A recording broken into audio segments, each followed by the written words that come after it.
Itinago mo sa akin ang totoong pagkatao mo. Pinabayaan mong mahalin ko ang isang babaeng iba sa pagkakakilala ko. Hindi pa panloloko yan? Pantaraya? So paano tatagal ang ating pagsasama?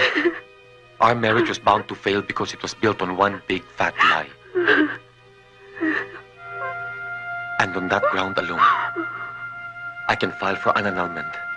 Rodel!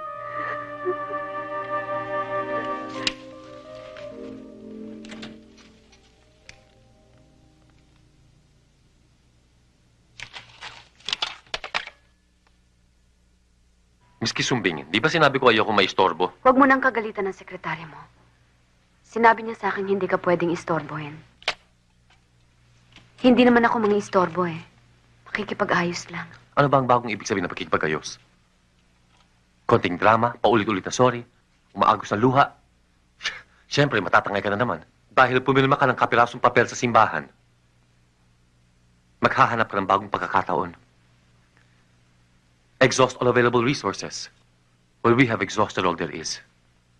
And you have exhausted me in the process. Taas ng kamay ko. You just don't give up on a marriage, Rodel. Kasal tayo. I'm your wife. May commitment tayo sa isa't isa. Anong klaseng commitment? Pagsama hanggang magkasawaan?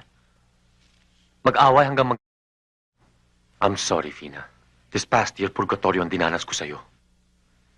And I don't intend to go through hell with you. Kaya nga ako humihingi ng kapatawaran sa'yo. Alam ko marami akong pagkukulang at pagkakamali. If I hurt you, yun ay dahil lamang sa gusto kitang gantihan. Pero gusto kong malaman mo na ako ang mas lalong nasaktan sa paghihiganting yon. Nagawa ko yun dahil sa sobrang pagmamahal ko sa'yo. Ano klaseng pagmamahal ang sinasabi mo? Inuod na ng pagsiselos siyang utak mo. And the only obsession left in your heart is to own me. Heart, body, and soul.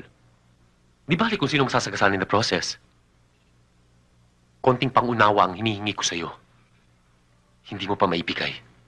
Wala kang pinakita o pinaramdam, kundi selfishness to me. Hindi totoo yun, Rodel.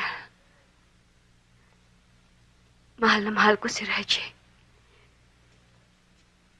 Kaya lang hirap na hirap akong ipakita.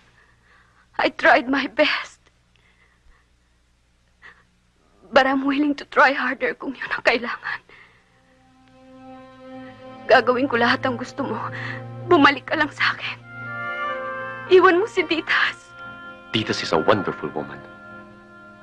Dapat ay komersyo lamang aming kaugnayan. Pero sa kanya ako nakatagpo ng katahimikan, pagbibigay, pagmamahal. Ibang-iba siya sa'yo. She gave me a part of herself na kahit kailan, hindi mo maibigay.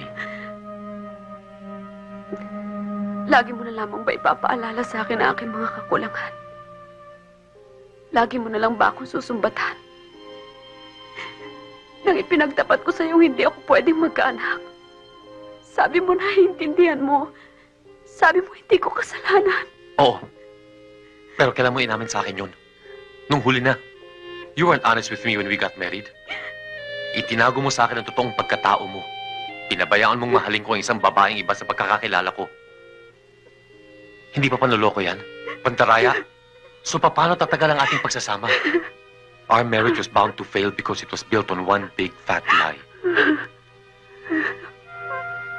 And on that ground alone, I can file for an annulment. Rodel!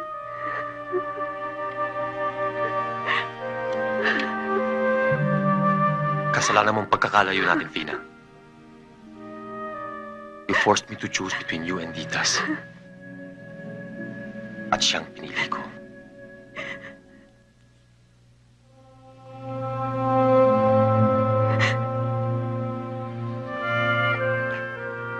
Hindi mo na ba ako mahal, Rodel?